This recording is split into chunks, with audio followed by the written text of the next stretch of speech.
Beroi. Nah, ini. Panen madu Tetrigona beroi ya. Nih, kalau mau lihat ini. Oke, kita menunggu saja. Kita tidak mendekat ya, sahabat. Ini seharusnya kalau pakai kotak, ini bisa langsung dipindah. Ini madu ini. Aduh.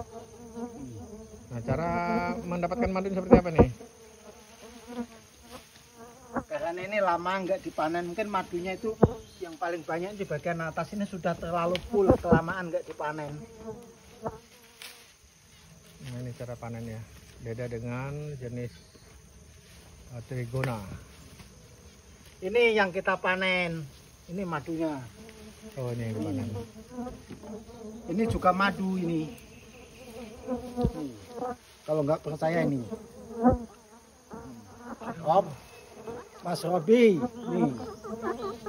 Jangan dibuang Pak sayang. Tetes sangat berarti.